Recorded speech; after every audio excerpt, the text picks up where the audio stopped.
So pretty cool. Unloaded the Honda Odyssey that I really hadn't seen other than in pictures. And I can't believe I waited 3 or 4 days to actually unload it, but it's been a busy week. Seems to be getting busier, but Blakely was sure happy, as you'll see right here. I'll insert that video. But looking kind of rough, babe. Hey. Yeah, yukon. Dad, come on. You ready? Yeah, let's go. Are you gonna drive fast? Yeah. Still not fast. What? Not too fast. Yeah.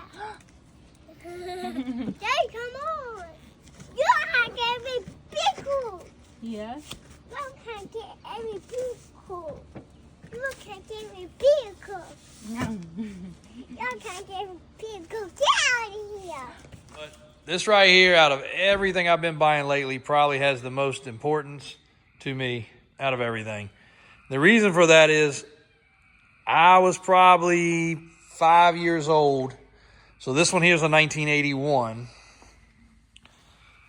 It's probably 5 years old when my uncle bought one of these brand new.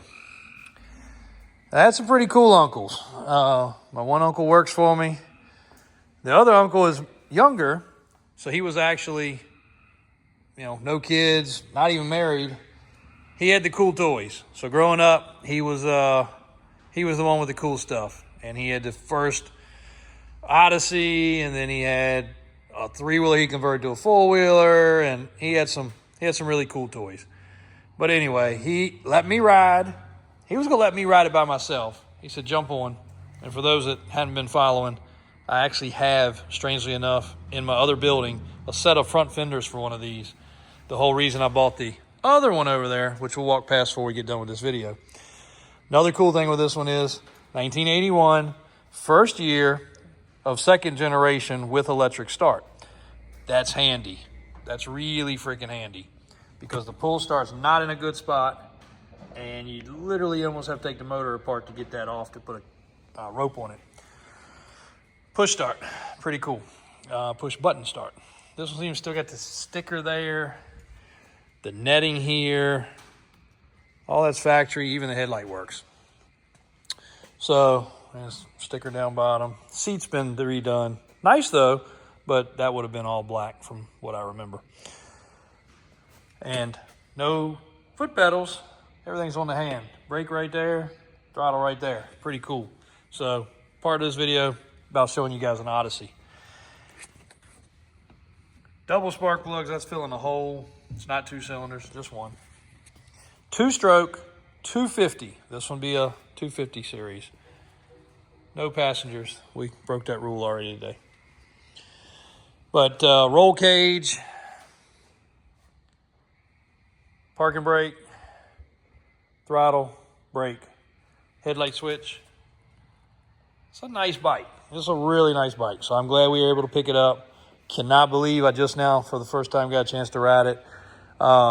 Again, Blakely loved it. But back to the deal. So my uncle's going to let me ride this by myself. And my dad said, no. You're not old enough to ride this by yourself. You have got to ride with somebody.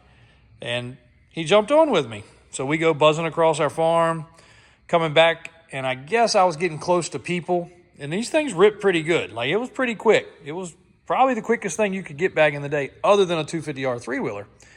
And he said, turn. So I turned, and I turned hard, and it responds quick.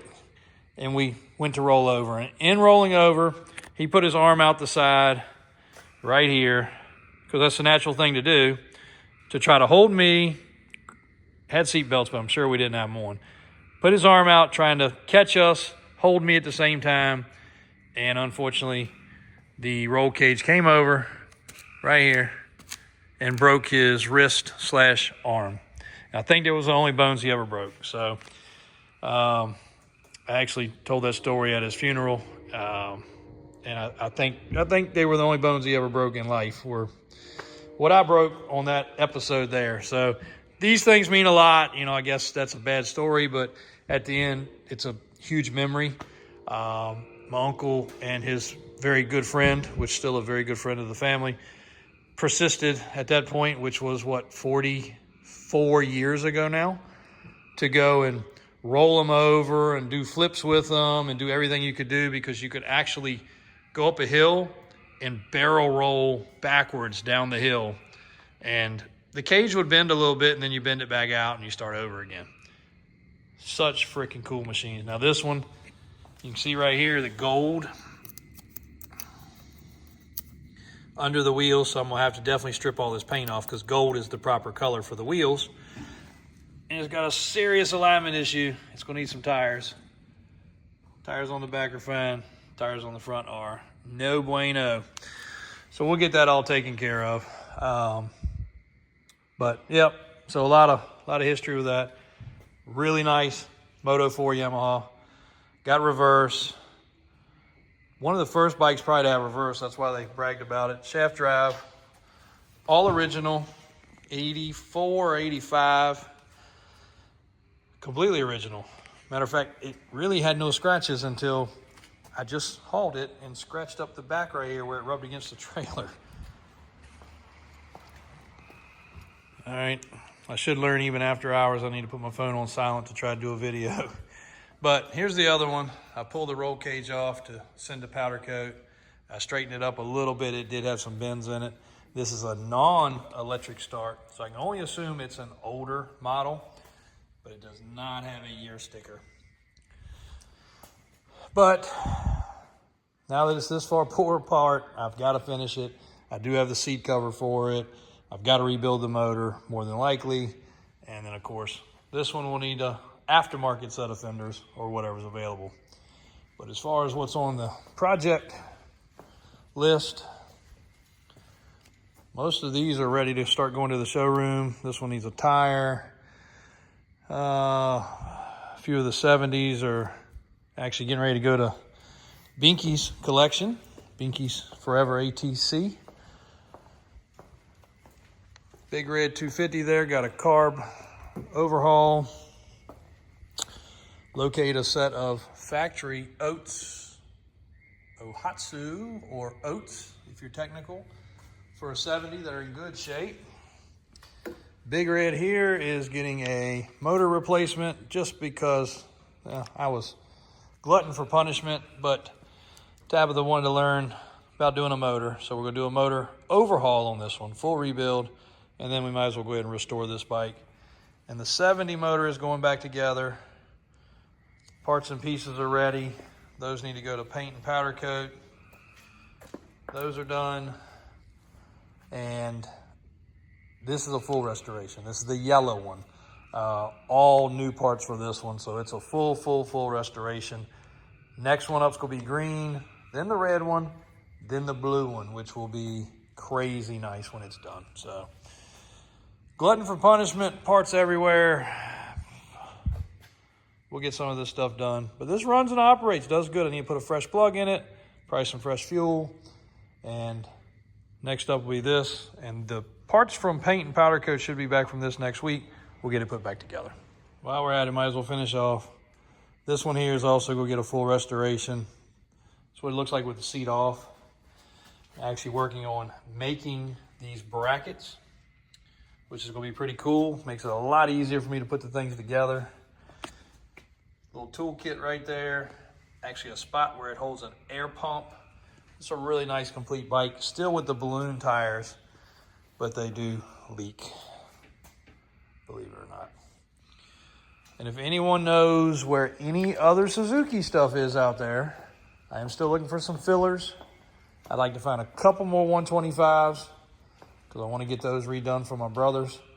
I located a 185 ATC, but there's a couple other years of those that I want to get. So anything out there in the Suzuki line, I want to finish that off first. They're the most important to me. But doing a pretty good job. I need the 50 ATC, the 3-wheeler version. I need the couple more 185s, 230, 160, and 250 in the quad runner line, whether it be the utility version or not. I don't care really. So And I've got some decals to put on this one to finish it off. They came in the other day.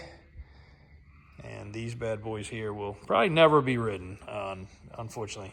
The more I look at them and how original they are and how fragile they are, those will probably be the only two that I do not ride because I cannot duplicate parts for them. The rest of these bad boys are getting ridden. And the 250R, full restoration. I've had that bike for over 20 years, so no reason not to. Already got all the parts on the way. Starts, runs, operates. That's the one I drug out of my building and fired it up that afternoon. Cleaned the carb, fired it up. So full restoration, as much original as possible. That one will be coming soon. Practice my plastic welding. Turned out pretty good.